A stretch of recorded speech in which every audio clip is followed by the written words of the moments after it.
जय श्री कृष्ण, जय श्री राधे। आज मैं आपको एकादशी महात्म्य सुनाऊंगी। एकादशी महात्म्य जो मैंने नारद पुराण से लिया है और आपको मैं सुनाने वाली हूँ। ये कथा आपको एकादशी महात्म्य पुस्तक में भी नहीं मिलेगी और ना आपको कोई पंडित ब्राह्मण सुनाएगा। ये कथा मैंने नारद पुराण से सुनी है और पढ़ी है और मैं आपको सुनाना चाहती हूँ। ये कथा वैसे तो बहुत बड़ी है, मैं आपको अगर 3 हिस्सों में सुनाऊं तो भी ये कथा पूरी नहीं होने वाली। ये कथा राजा रुक्मांगद की है, जिसने अपने जीवन में एकादशी व्रत से मोक्ष प्राप्त किया था और भगवान विष्णु के दर्शन किए थे। ये उन्हीं की कथा है, परंतु मैं आज इस कथा को आपको स्वरूप रूप में सुनाऊंगी। संक्षिप्त में इस कथा को मैं आपको पूरी सुनाऊंगी और बाद में जब समय मिलेगा तो मैं आपको इस कथा को 3 हिस्सों में बांटकर सुनाऊंगी। तो चलिए कथा शुरू करते हैं। एकादशी महात्म्य व्रत कथा। एकादशी महात्म्य इस प्रकार है। एक बार मानधाता राजा नरश्रेष्ठ भगवान गुरुदेव वशिष्ठ जी के पास गए और वशिष्ठ जी से पूछने लगे, हे प्रभु, क्या ऐसा कोई व्रत, उपवास या कोई पूजा या कोई कथा है जिसके करने से सभी पापों का नाश हो जाए? तब भगवान गुरुदेव वशिष्ठ जी बोले, हे द्विजो श्रेष्ठ, जो भयंकर पाप रूपी सूखे या गीले ईंधन को जला सके ऐसी अग्नि कौन सी है, मैं आपको बताता हूँ। ये बताता हूँ। तब ब्रह्मपुत्र विश्व शिरोमणि तीनों लोकों में त्रिविध पाप ताप के निवारण का कोई भी ऐसा सुनिश्चित उपाय नहीं है जो आपको ज्ञात न हो। अज्ञानता अवस्था के हुए मैं आपसे इस विषय में जानना चाहता हूँ। तब वशिष्ठ जी ने कहा, हे द्विजो श्रेष्ठ, इस संसार में छोटे से लेकर बड़े पाप का शुष्क और जानबूझकर किए हुए पाप को और आद्र कहा गया, वह भूत वर्तमान अथवा भविष्य कैसा भी क्यों न हो, परंतु जो पाप किया है उस पाप को अग्नि से दग्ध हो सकता है, ये जानना चाहिए। वशिष्ठ जी बोले, हे नरश्रेष्ठ, सुनो, जिस अग्नि में सूखा अथवा आद्र अनजान में किया हुआ पाप और जो ध्यान में किया हुआ पाप वह जल सके ऐसी मैं अग्नि बताता हूँ। जो मनुष्य भगवान विष्णु का व्रत एकादशी तिथि आने पर जितेंद्रिय व उपवास करके भगवान मधुसूदन का पूजा करते हैं, आंवले से स्नान करते हैं, रात में जागता है, वह पापों को धो देता है।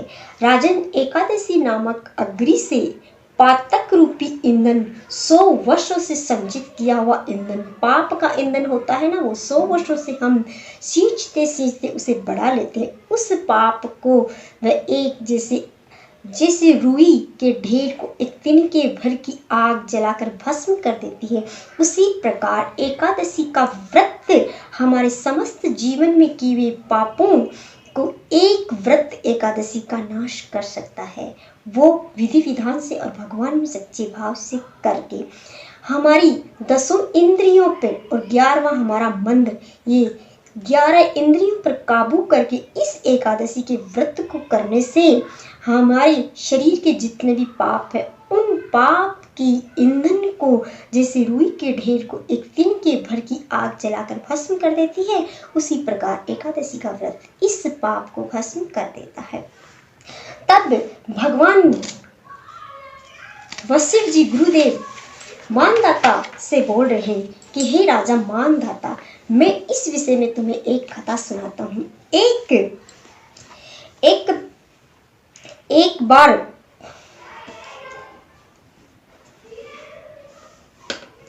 प्राचीन काल में गौतम ऋषि के साथ राजा रुक्मांगद रहते थे। उनका समाज है। प्राचीन काल में रुक्मांगद नाम से एक सार्वभौम नामक राजा हुए हैं। वे सब प्राणियों में प्रति समभाव रखते थे। उनके प्रिय आराध्य देव थे वे भगवत भगवत भक्त थे और वे सदा एकादशी का व्रत किया करते थे।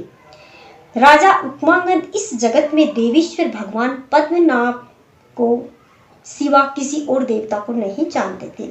उनकी सर्वस्त्र भगवत दृष्टि थी। वे एकादशी के दिन हाथी पर नंगाड़ा रख कर बजवाते और सबको ये घोषणा कराते कि कल एकादशी तिथि है, इसलिए एकादशी के दिन 8 वर्ष से लेकर 85 वर्ष तक के आयु वाले को मंदबुद्धि मनुष्य भोजन नहीं करेगा।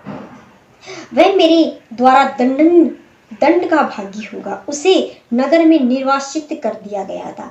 औरों तो को क्या, यहाँ तक कि पिता, भ्राता, पुत्र, पत्नी और मेरा मित्र ही क्यों न, मैं उसे एकादशी के दिन भोजन करने पर दंड दूंगा। ये सारे गांव में, शहर में नंगाड़ा पुजवाते थे।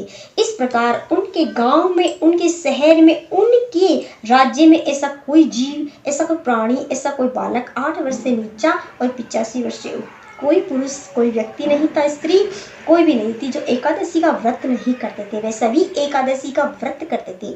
और जब काफी वर्ष बीत गए तो उस शहर के, उस गांव के सभी लोग धर्मात्मा हो गए एकादशी का व्रत करने से, और जिनकी भी मृत्यु होती वह वैकुंठ में जाते। इस प्रकार संसार में पापियों का नाश हो गया और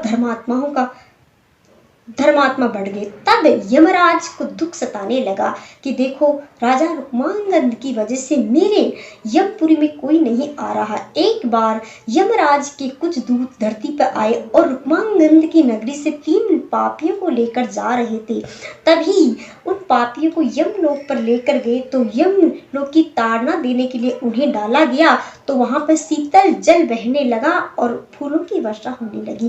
तब यमराज ने ये देखा तो वह अचंभित रह गए और बोले, हे दूतों, तुम कौन से मनुष्य को धरती से लेके आए हो? तब दूत बोले कि हम रुक्मांगद की नगरी से इन पापियों को लेकर आए हैं। तब यमराज ने कहा, ये तो एकादशी का व्रत करते हैं। इन्होंने पाप तो पूर्व में बहुत किए, परंतु एकादशी का व्रत करने से इनके सारे पाप नष्ट हो गए, इसलिए इन्हें तुम मत लाया करो। ऐसे मनुष्य के तरफ तुम देखा भी मत करा करो जो भगवान पद्मनाभ की भक्ति करते हो, भगवान विष्णु का नाम लेते हो, हरे कृष्ण मुरारी हरे मुरारी ऐसा नाम लेते हो, गोविंद को पुकारते हो। ऐसे मनुष्य को तुम यमलोक पर मत लाया करो, क्योंकि उन ऐसे मनुष्य को देख मेरी आंखें खुल नहीं पाती और मैं उनकी तरफ झांक नहीं सकता, क्योंकि उनका धर्म इतना बढ़ गया है कि मैं तो इस पाप की नगरी में रहता हूँ, इसलिए मेरी ऐसी शक्ति नहीं है कि मैं उनकी तरफ झांक सकूं। एकादशी के व्रत में ऐसी शक्ति है। तब यमदूतों ने ऐसे धर्मात्मा लोगों को लाना बंद किया और यमपुरी में ऐसा कोई पापी नहीं था। यमपुरी में पापी कम हो गए। एक बार नारद जी यमपुरी में आए और देख रहे थे कि वहां ना तो किसी पापी के चिल्लाने की, चीखने की आवाज कुछ भी नहीं आ रही थी। ये देखकर नारद जी ने यमराज जी से कहा कि ऐसा क्या हुआ, आपकी नगरी में, आपके कार्य में क्या कोई त्रुटि है जो आप, क्या पापियों का आपने ध्यान रखना छोड़ दिया है? तब यमराज ने कहा कि राजा रुक्मांगद की नगरी में उन्होंने सारे भारत देश में सभी को एकादशी का व्रत करवाया है और एकादशी के व्रत की वजह से सभी धर्मात्मा हो गए, सभी पापियों का नाश हो गया। इसलिए मेरी नगरी ये खाली पड़ी है, मेरा कार्य खाली पड़ा है, मेरा लिखा पटा सब खाली पड़ा। इसलिए मैं ब्रह्मा जी के पास जाऊंगा और ब्रह्मा जी से कहूंगी अपना ये कार्य सारा संभालो, क्योंकि अब जब कुछ काम ही नहीं है तो मैं क्या करूं। तब नारद जी के साथ यमराज जी ब्रह्मा जी के पास गए और ब्रह्मा जी के पास जाकर ब्रह्मा जी से विनती करने लगे कि मैं ऐसा कौन सा कार्य करूं जिस कार्य ने मुझे जिस पद पर रखा गया उस पद पर कोई कार्य नहीं है। तब ब्रह्मा जी ने देखा तो बोलने लगे, भगवान विष्णु के भक्त को तो तुम ला नहीं सकते और संसार में ऐसे कोई प्राणी नहीं है जो पापी हो, पापियों को तो सभी का नाश हो गया है। अब जब तक राजा रुक्मांगद का राज्य है तब तक पापी तो कोई हो ही नहीं सकता, क्योंकि राजा रुक्मांगद एकादशी का व्रत करता है और सभी से करवाता है, इसलिए सभी धर्मात्मा हो गए। इस तरह धर्म ब्रह्मा जी सोचने लगे और ब्रह्मा जी ने सोचते सोचते एक नारी की उत्पत्ति की, अपने शरीर से एक नारी की उत्पत्ति की। वह नारी इतनी सुंदर, इतनी भव्य, इतनी शालीनता से थी कि उस नारी को देखकर ब्रह्मा जी खुद मोहित होने लगे और ब्रह्मा जी ने अपनी आंखें बंद कर ली। तब ब्रह्मा जी की सभा में जितने भी लोग बैठे थे वे सब उस नारी की तरफ देखने लगे। तब ब्रह्मा जी ने कहा, अपनी माता, अपनी बहन, अपनी पुत्री की तरफ देखना महाभयंकर पाप है और इस तरह ये तुम्हारी इस स्थान पर मेरे से उत्पन्न हुई मेरी पुत्री है, तो आप सबकी पुत्री है, आप इसकी तरफ मत देखें। ये मोह को भंग कराने वाली है, ये मोह को बढ़ाने वाली है, क्योंकि इसका नाम मोहिनी है और जिससे इसका नाम है वैसे ही ये कार्य करेगी। ये राजा रुक्मांगद को मोह लेगी और एकादशी के व्रत को खंडित करवाएगी। इस प्रकार मोहिनी को धरती पर भेजा गया। वह मंदराचल पर्वत पर जाकर बैठ गई और जैसे माता सरस्वती वीणा लेकर संगीत का मधुर गान करती इस तरह वह भी करने लगी। उसी नगरी में राजा रुक्मांगद अपने बेटे को राजपाट संभलवा कर वहाँ पर्वतराज पर भ्रमण करने आए थे और मोहिनी को इस तरह देखकर वह मोहित हो गए और उससे बोले, हे देवी, तुम कौन हो और तुम यहाँ क्या कर रहे हो? तब मोहिनी उठी और बोली कि मैं वर्षों से आपके लिए मैंने धर्म व्रत रखा है कि जब तक आप मुझे से विवाह नहीं करेंगे, मुझे वर्ण नहीं करेंगे, तब तक मैं इस टहनी पर बैठकर, इस पर्वत पर बैठकर संगीत में ताल बजाती रहूंगी और अन्न जल ग्रहण नहीं करूंगी। इस प्रकार कह के राजा रुक्मांगद को मुंह में डालकर मोहिनी ने उसके साथ प्रेम व्यवहार करना शुरू कर दिया और राजा प्रेम के जाल में फंस गया और मोहिनी से उसने गंधर्व विवाह कर लिया और विवाह करके वह अपनी नगरी में लेकर आया। तब राजा रुक्मांगद ने अपनी रानी संध्यावली और अपने पुत्र धर्मांगद से कहा कि ये तुम्हारी माता है, इसने बचपन से ही मेरे लिए व्रत कठिन धरा और इसने भगवान से मेरे लिए आराधना की। तब की ये ब्रह्मा जी का जाल था राजा रुक्मांगद का व्रत खंडित करने के लिए।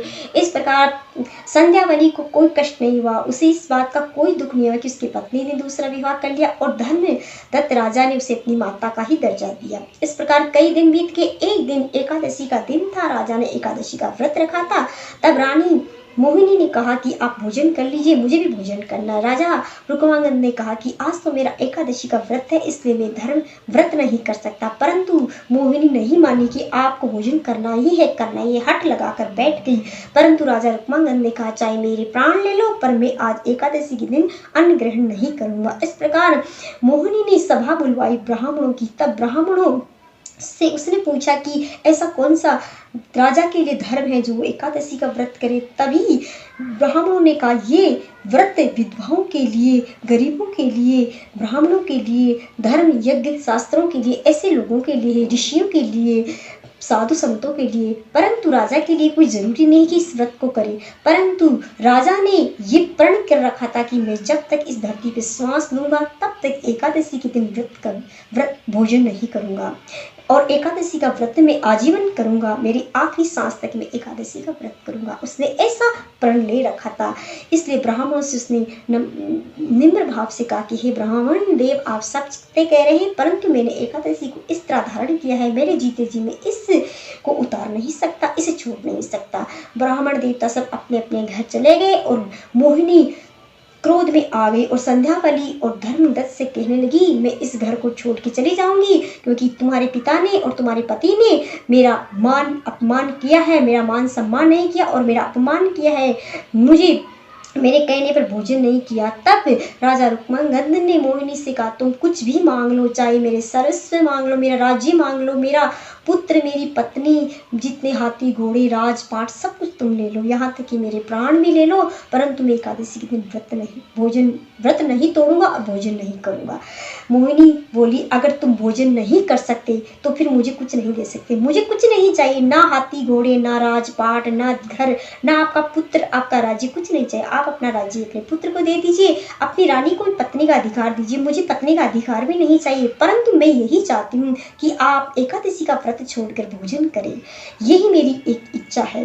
परंतु राजा रुक्मांगद ने कहा, तुम मेरे प्राण हर लो, परंतु मैं ऐसा नहीं करूंगी। मोहिनी दुखी हो गई, कष्टी हो गई और घर छोड़ के जाने लगी। धर्मदत्त, उसके पुत्र रुक्मांगद के पुत्र धर्मांगद, उसने मोहिनी को मनाकर घर पे ले आया और बोला, माता, मैं आपके लिए अपने प्राण भी त्याग दूंगा, परंतु आपको घर छोड़ के जाने नहीं दूंगा। तब संध्यावली भी वहां आ गई और संध्यावली कहने लगी, हे देवी, तुम मेरे पति से इस व्रत के बजाय कुछ और ले लो। परंतु वह नहीं मानी। वह बोली, दीदी, अगर आप मुझे कुछ देना चाहती है तो अपने पति से कहिए वह एकादशी का व्रत तोड़ दे। परंतु राजा ने कहा कि मैं एकादशी के व्रत के बदले कुछ भी दे सकता हूँ, अपना धर्म दे सकता हूँ, अपना ज्ञान, अपना मान, अपना सम्मान, अपना राजपाट सब कुछ दे सकता, परंतु एकादशी का व्रत मैं कभी नहीं छोड़ सकता। उसने प्रण ले लिया था, मेरे प्राण चले जाए। तब संध्यावली रानी ने मोहिनी से कहा कि चाहे तुम कुछ भी ले लो, मेरे प्राण ले लो, मेरे पुत्र के प्राण ले लो, क्योंकि मैं भी एक पतिव्रता स्त्री हूँ। मेरे पति की इच्छा से बढ़कर मेरे लिए भी कुछ नहीं है। मेरे जीवन में मेरे पति के बाद में मेरा पुत्र ही सब कुछ है। अगर तुम चाहो तो मेरे पुत्र के प्राण ले लो, परंतु इन्हें एकादशी व्रत तोड़ने के लिए मत कहो, क्योंकि हम मेरे लिए तुम भी उतना ही सम्माननीय हो जितना मेरा पुत्र मेरे पति। इसलिए मैं तुम्हें घर छोड़कर जाने नहीं दूंगा, क्योंकि तुम्हें राजा ने वचन दिया है तुम्हारा साथ निभाने का, तुम्हारी इच्छा पूरी करने का, परंतु ऐसी इच्छा जो हम पूरी नहीं कर सकते, ऐसा मत करो, तुम और कुछ मांग लो। तब संध्यावली के ऐसे वचन सुनकर मोहिनी बोली, अगर तुम देना ही चाहती हो तो अपने पति से कहो, वो मुझे दे सकता है तो दे दे, मैं चली जाऊंगी, मैं एकादशी का व्रत नहीं मांगूंगी। तब राजा रुक्मांगद ने कहा कि बोलो तुम्हें क्या चाहिए। तब कहा, क्या तुम अपने बेटे धर्मांगद का अपने हाथ से सिर काट कर मुझे उसका सिर दे सकते हो क्या? तब राजा सोचने लगा, मैं ये कैसे करूं, अपने पुत्र का सिर काट कर कैसे अपनी दूसरी पत्नी को दूं। तब संध्यावली बोली, मेरा पुत्र आप माता पिता का पूर्ण रूप से भक्त है, मेरा पुत्र मना नहीं करेगा, वो आपको अपना शीश दान में दे देगा, आप उसका सिर काट के इसके हाथ में दे दीजिए, ताकि आपका धर्म भी बच जाए और आपका वचन भी बच जाए, आपकी एकादशी का व्रत भी बच जाए। ऐसा संध्यावली के कहने से धर्मदत्त आकर बोला, हे पिताजी, अगर आपका मान, आपका सम्मान, आपका एकादशी का व्रत अगर बच सकता है मेरे प्राणों से, तो मैं इससे बढ़कर अपने आप को खुशनसीब नहीं समझूंगा। तब राजा रुक्मांगद बोला कि इस राज्य को चलाने वाला कोई वंशज तो होना ही चाहिए, हमारे वंशज को कोई पिंडदान करने वाला तो चाहिए।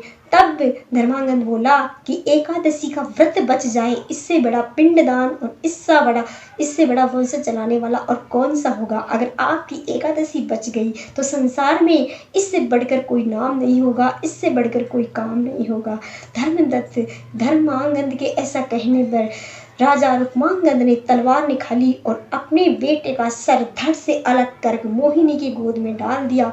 मोहिनी मूर्छा गई और गिर पड़ी। ये देखकर कि मैंने राजा रुक्मांगद की एकादशी का व्रत नहीं तुड़वाया, परंतु उसके बच्चे का सिर, उसके बेटे का सिर कटवा दिया, ये मैंने क्या कर दिया। वह गिर पड़ी, क्योंकि उसका उद्देश्य एकादशी का व्रत तुड़ाना था, पति पुत्र को मरवाना नहीं था।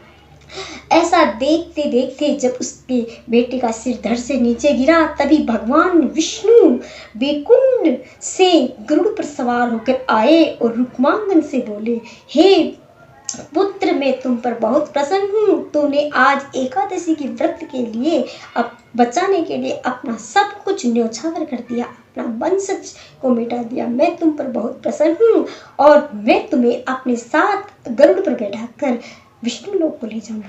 तब संध्यावली बोली, हे प्रभु, मेरे पति के साथ मुझे भी शरण में ले लो। तब भगवान विष्णु बोले, तुम्हें ही नहीं, तुम्हारे बेटे ने भी तुम्हारे धर्म को बचाने के लिए अपने प्राण न्योछावर किए, इसलिए मैं तुम्हारे पूरे वंशज को बैकुंठ में डाल दूंगा। और तुम कहते हो कि तुम्हें पिंडदान कौन देगा? तुम्हारी 7 पीढ़ी पीछे की और 100 पीढ़ी आगे की सब बैकुंठ में जाएगी, तुम्हें वंशज की जरूरत नहीं है। तुमने एकादशी के व्रत को बचाने के लिए अपने और अपने बेटे के प्राण बिठा दिए हैं। तभी भगवान विष्णु का ऐसा कहते ही संध्यावली और रुक्मांगद और धर्मदत्त तीनों की शरीर से उनकी आत्मा निकलकर भगवान के पास गरुड़ पर बैठ गई और वह बैकुंठ में जाने लगी। और मोहिनी और वहाँ राजा रुक्मांगद की राजगुरु और ब्राह्मण और ऋषि सब लोग देखते रहे कि देखो राजा रुक्मांगद की एकादशी की व्रत के प्रभाव से तीनों प्राणी गरुड़ पर बैठकर भगवान विष्णु के साथ जा रहे हैं। ये देखकर आकाश से देवताओं ने फूलों की वर्षा की और जय जयकार होने लगी, फूल बरसने लगे, नगाड़े बजने लगे, ढोल बजने लगे और एकादशी की जय जयकार होने लगी। इस प्रकार भगवान विष्णु राजा रुक्मांगद की 100 पीढ़ियों को तार कर उन्हें बैकुंठ में ले गए और एकादशी के व्रत को बचाने के राजा रुक्मांगद ने अपने बेटे के प्राण ले लिए। ये कथा थी एकादशी का सर्वश्रेष्ठ महात्म्य। ये महात्म्य सिर्फ आपको नारद पुराण से ही मिलेगा। इस महात्म्य को पढ़ने से आंखों से आंसू झरने लग जाते हैं और भगवान विष्णु है साक्षात, ये प्रमाण हमें मिलता है। इसलिए इस कथा को हमें सुनना अवश्य चाहिए, पढ़ना अवश्य चाहिए। तो ये थी एकादशी का महात्म्य जो मैंने आपको संक्षिप्त में सुनाया है। कभी टाइम मिला तो मैं इसे विस्तार से सुनाऊंगी। जय श्री कृष्ण, जय श्री राधे।